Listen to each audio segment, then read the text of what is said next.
Hello everybody, my name is Rachel and welcome to my weekly wrap-up of the day after Halloween, which explains why I am this close to crashing. I have not gotten enough sleep in the past 2 nights. I've been wired, I've been on a sugar high for ages, and I had a really long, eventful week preceding all of this, so yeah.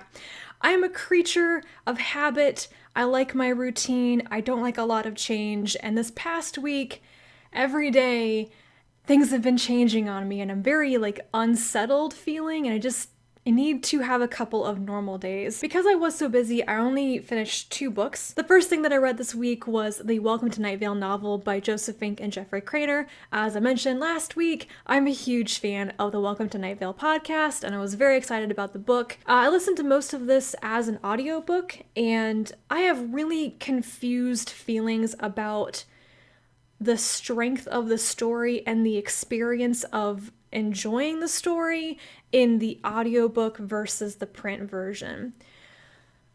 If you are attached to Night Vale as an audio experience through the podcast episodes and you feel like Night Vale must be heard through Cecil's voice, then the audiobook is absolutely for you. I think I enjoy the audiobook more than the physical book because Night Vale is kind of an oral storytelling experience, and it's written that way as well. I did read the last quarter or so in the physical book, and I noticed that there's kind of some redundant, repetitious language in the book that makes a lot more sense when it's being read aloud to you. So it could be a bit annoying reading that in print format, and I didn't have any problem with it in the audiobook.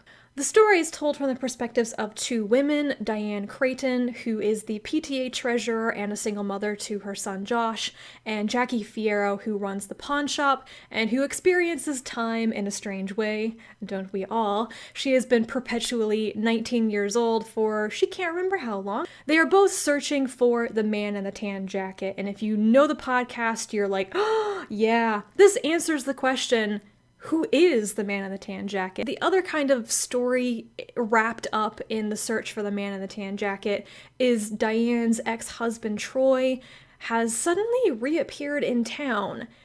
But there's more than one of him, and Diane is struggling with how to talk to her son Josh about his father, and whether Troy should be a part of her son's life or not. And what does he have to do with the man in the tan jacket? I liked the story.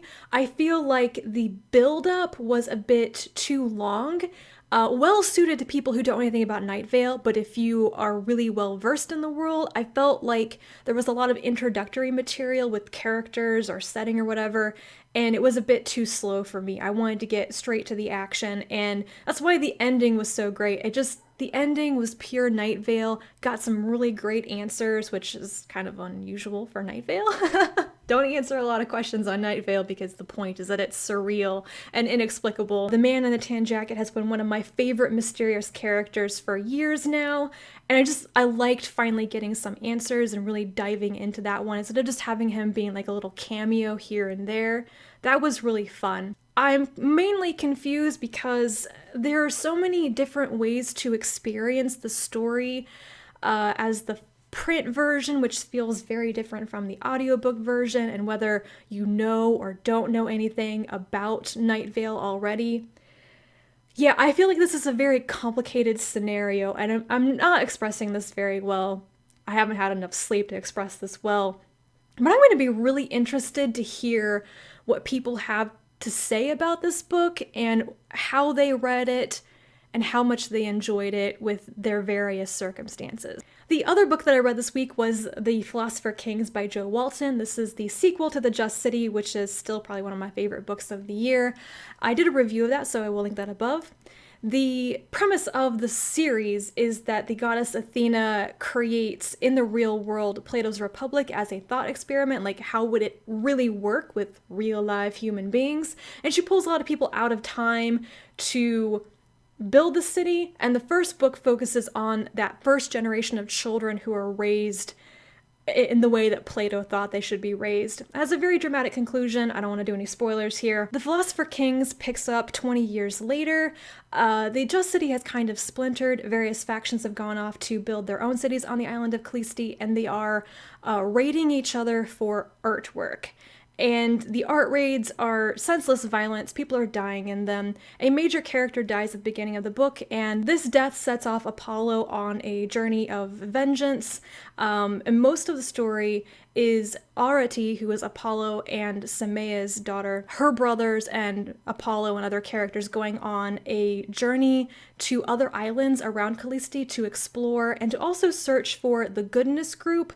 Apollo thinks that Kibes, who led the Goodness Group, is responsible for this death, and he wants vengeance. Arati was very interesting. She kind of takes the place of Semea where the perspective shifts are concerned. I really enjoy Maya's perspective. She carries over from the first book, and then you also have Apollo's perspective.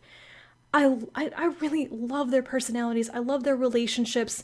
I love their thought processes and how they are so involved in the philosophical and intellectual life of this thought experiment. It's just really cool. But this book doesn't seem to focus as much on the philosophy or the intellectualism that the first book did. It's way more action and adventure based, I think. And the plot just felt messy, especially the ending. There are some bombshells dropped at the end of this, which promise some amazingly cool ideas for the third and final book. I can't wait for that. But the way that it was introduced and just the pacing of the last couple of chapters felt kind of like a crazy mess to me. I don't want to say that about a Joe Walton book, but the more I think about it, the more I think that happened really fast. Wow, how did we get to this point? The ideas are so cool, but it feels like it's suffering from middle book syndrome. It's sagging a little bit. It's not quite the same quality. We're clearly working from cool idea number 1 to even cool idea number 2, but in the middle, it's just kind of treading water a little bit. That seems like a really harsh criticism, but I still really enjoyed the book. It's incredibly readable. If I'd had more time, I would have flown through it a lot faster than I did. So it's good. If you liked The Just City, absolutely continue on with the series. I do really recommend it, but I really feel like the plot could have been handled a little bit better to live up to the quality of the characters, if nothing else. That's everything that I finished this past week. I'm going to stop now because I'm having a really hard time expressing myself, and editing is going to be my friend this week. Sometime this week, I will have my wrap-up of my favorite short fiction from the month of October, and I'm not sure what else I'll be able to have time to film. It's not going to happen today, but that will be out eventually. Let me know what you guys read this past week. Let me know how your Halloween went. I stayed up very late and watched a bunch of episodes of Cosmos with my friend because we're nerds like that, and I need to get some more sleep. So, that being said, thank you for watching once again. I'll be back soon to talk to you again. Bye.